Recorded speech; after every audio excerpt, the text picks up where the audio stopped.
مغربی تعلیم میں ہمیں سیکس ایڈوکیشن سکھایا جاتا ہے، اور جو میں مغربی تعلیم کہہ رہا ہوں وہ ہندوستان میں بھی، بمبئی میں بھی ہو رہا ہے.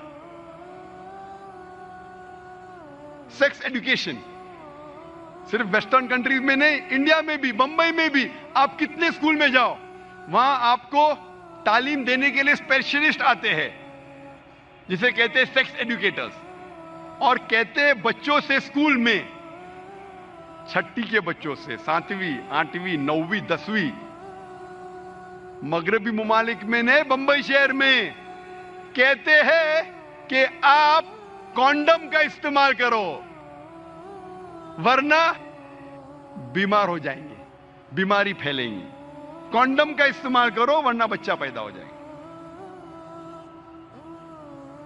آپ مغربی ملک میں جائیں گے تو ہورڈنگز لگے ہیں، condomise yourself, save yourself from AIDS. Condomise yourself مطلب ایڈز سے بچنے کے لیے کانڈم کا استعمال کرو. مغربی ملک میں تعلیم یہ دینا چاہیے کہ زنا مت کرو، تو تعلیم دے رہے، زنا کا راستہ دکھا رہے، کرو لیکن بیماری سے بچنے کے لیے کانڈم کا استعمال کرو. ہمارے معاشرے کو کیا ہوا ہے؟ اور افسوس کی بات ہے کہ اب پیرنٹس کو بلایا جاتا ہے اور ایک بھی پیرنٹ اپنا منہ بھی نہیں کھولتا ہے. ایک بھی پیرنٹ، وہ پیرنٹ کو بھی تعلیم دی جاتی ہے کہ اپنے بچوں سے کہو کہ کانڈم کا استعمال کرو. اور جب میں تقریر کیا تھا 10 سال پہلے، ایک سٹیٹسٹکس ہے یو کے کا، سن 1999 کا، 1999 کا، اور وہ سٹیٹسٹکس یہ کہتا ہے کہ اکثر لڑکیاں 19 سال ہونے کے پہلے 90% سے زیادہ لڑکی دے لوز دے ورجنٹی. ہندی میں کہوں گا کہ وہ زنا کرتی ہے. 90% سے زیادہ لڑکیاں 19 سال ہونے کے پہلے یو کے میں زنا کرتی ہے. اور ایک سٹیٹسٹک جو چند سال بعد کا ہے کہ یو ایس اے میں 95% of the girls lose their virginity before they leave college. 95%، 95%. چند سال پہلے میرے ایک دوست تھے جو ڈاکٹر ہے،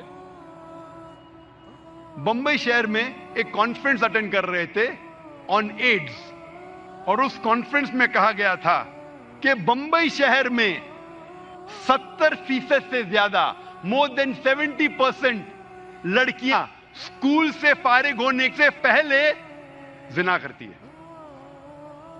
مجھے یقین نہیں ہوا کہ بمبئی شہر میں، انگلینڈ میں ہو سکتا ہے، یو ایس اے میں ہو سکتا ہے، بمبئی شہر میں میڈیکل کانفرنس آن ایڈز 70% سے زیادہ لڑکیاں دے لوز دے ورجنٹی، اردو میں کہوں گا زنا کرتی ہے. 70%. 10 لڑکیاں جو اسکول میں جا رہے بمبئی شہر میں، 10 میں سے 7 زنا کر رہی ہے. کان کو یقین نہیں ہوتا. یہ بھی سٹیٹسٹک سے چند سال پہلے کی. ہم کیا سکھا رہے ہیں ہمارے بچوں کو؟ اسی لیے جب ایک سروے کیا گیا تھا یو کے میں، انگلینڈ میں، سنگل سیکس اسکول اور کوئڈ اسکول کے درمیان ایک سروے ہوا تھا، اسٹڈیز، کہ جو اسکول میں صرف ایک جنس کے بچے پڑھتے، صرف لڑکیاں یا صرف لڑکے، اور دوسری جگہ کوئڈ اسکول، لڑکے لڑکیاں ساتھ میں پڑھتی ہیں. The results of a single sex school, جو تعلیم کا جو معیار ہے اور جو ریزلٹس ہے کامیابی ایگزامینیشن میں، سنگل سیکس ایک جنس کی اسکول میں اور بہتر ہے. جہاں صرف لڑکیاں پڑھتے اسکول میں یا صرف لڑکے پڑھتے، اس کا ریزلٹ امتحان میں اور بہتر ہے بنسبت کوئڈ اسکول کے. کیونکہ کوئڈ اسکول میں بچے ایک دوسرے سے کمپٹیشن لگاتے کہ کیسے اپنے اپوزٹ سیکس میں ہیرو یا ہیروئن بنے، کیسے متاثر کرے اپنے دوسرے جنس کو. لڑکا لڑکی کو متاثر کرنا چاہتا ہے اور لڑکی لڑکے کو. اسی لیے یو کے گورنمنٹ سوچ رہی تھی کہ ہم اور سنگل سیکس اسکول کھولے، ایک جنس کی اسکول کھولے. اسلام کی طرف آ رہے ہیں. یہ تھی مغربی تعلیم. میں مثال دوں گا ابھی عیسائی اسکول کے بارے میں. ہندوستان کو انگریز تو چھوڑ کے گئے، لیکن تعلیم کی بنیاد اب بھی کرسچن مشنریز کے ہاتھ میں ہے. ہندوستان میں کئی اسکول ہیں. اکثر جتنے اسکول ہیں ہم جانتے ہیں میجورٹی جو ایڈوکیشن، جو بنیادی ایڈوکیشن کی تعلیم ہے اکثر شہروں میں وہ کرسچن کانوینٹ اسکولز کر رہے ہیں. اور کئی اسکولوں میں بچوں کو کس طریقے سے متاثر کیا جاتا ہے اس کی مثال دوں گا میں. اکثر اسکول میں، چاہے بمبے میں ہو، دلی میں ہو، بنگلور میں ہو، حیدرآباد میں ہو، اکثر اسکول میں صبح کو انہیں دعا کرنی پڑتی ہے عیسیٰ علیہ السلام کو، نعوذ باللہ، کیونکہ عیسائی مانتے ہیں کیا عیسیٰ علیہ السلام خدا ہے، نعوذ باللہ. اور ہر صبح ہمارے بچے عیسیٰ علیہ السلام سے دعا کرتے ہیں. پھر بھی ہم لاکھوں روپیہ ڈونیشن دے رہے، رشوت دے رہے اسکول میں داخل کرنے کے لیے، تاکہ ہمارے بچے ہر صبح شرک کریں. وہ تو کیا دیکھا جائے گا، میں بچے کو گھر پہ سکھاؤں گا. افسوس کی بات ہے کہ بمبئی تو چھوڑیے، ہمارے علاقے میں جہاں میرا ادارہ ہے اسلامک ریسرچ فاؤنڈیشن، اس محلے کا نام ہے ڈونگری. میں اسکول کا نام نہیں لوں گا. ڈونگری میں ایک مسلمان کی اسکول ہے جہاں بچے 95% سے زیادہ، 95% سے زیادہ مسلم پڑھتے ہیں، مینجمنٹ مسلم. لیکن وہ اسکول کے کیلنڈر میں جو پریئرز پڑھیں گے، آ لارڈ گیو اس آور ڈے آ ڈیلی بریڈ، بائبل کے کوٹیشن ہے. عیسیٰ علیہ السلام سے نعوذ باللہ کہہ رہے ہیں کہ وہ ہمارا رب ہے اور اس سے دعا کر رہے ہیں. آپ سوچ سکتے، مسلم مینجڈ اسکول، 95% مسلمان پڑھ رہے ہیں، مینجمنٹ مسلم، اور بچے ہر روز بائبل کے ورسز پڑھتے صبح کو. جب پتا چلا تو ہم نے مینجمنٹ سے کانٹیکٹ کیا.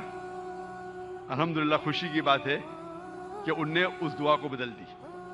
لیکن کتنے سالوں سے پڑھا رہے تھے میں یہ نہیں جانتا. کچھ اسکول میں آپ دیکھیں گے کہ ننھے بچوں کو کس طریقے سے ان کے ذہن کو بھڑکایا جاتا ہے. مثال کے طور پہ کچھ اسکول ہے جو ہر صبح میں بچوں سے دعا کرواتے ہیں، یا اللہ ہم کو چاکلیٹ دے. کوئی چاکلیٹ نہیں ملتی. ہے رام مجھے چاکلیٹ دے. کوئی چاکلیٹ نہیں. او جیزس مجھے چاکلیٹ دے. اور اوپر سے چاکلیٹ گرتی ہے. وہ بچے کے ذہن میں کیا گزریں گی؟ وہ سوچیں گا کہ میں اللہ سے فرمان کرتا ہوں، اللہ سے دعا کرتا ہوں، کوئی جواب نہیں. رام سے دعا کرتا ہوں، کوئی جواب نہیں. عیسیٰ علیہ السلام سے دعا کرتا ہوں، فوراً چاکلیٹ ملتی ہے مجھے. پھر چاکلیٹ کے ریپر پہ لکھا ہوتا ہے یا اللہ. بچہ چاکلیٹ کو کھول کے کھاتا ہے، چاکلیٹ کڑوی ہوتی ہے. چاکلیٹ کے ریپر پہ لکھا ہوتا ہے ہے رام. چاکلیٹ کھولتے کھاتی ہے، چاکلیٹ کڑوی ہوتی ہے. چاکلیٹ کے ریپر پہ لکھا ہوتا ہے او جیزس. بچہ چاکلیٹ کھاتا ہے، چاکلیٹ میٹھی ہوتی ہے. ایک لفظ کہے بنا اس بچے کے ذہن پہ فوراً، اس ننھے سے بچے کے ذہن پہ یہ سمجھ میں آتا ہے کہ عیسیٰ علیہ السلام ہمارا کہنا مانتے اور ہمیں اچھی چیزیں دیتے ہیں. ایسی کئی مثال ہے. میں اور ایک مثال دوں گا. اسکول میں بچے پکنک کے لیے جاتے، کچھ اسکول میں سال میں ایک بار، کچھ اسکول میں سال میں 2 بار. جب پکنک پہ جاتے تو بس خراب ہو جاتی ہے، تو ٹیچر کہتی ہے ابھی دعا کرو کہ بس اچھی ہو جائے. بولو بچوں یا اللہ بس شروع ہو جائے. تو یا اللہ بولتے، اگنیشن دیتا ہے ڈرائیور، بس نہیں شروع ہوتی. ہے رام بس کو ٹھیک کر دے، اگنیشن دیتا ہے ڈرائیور،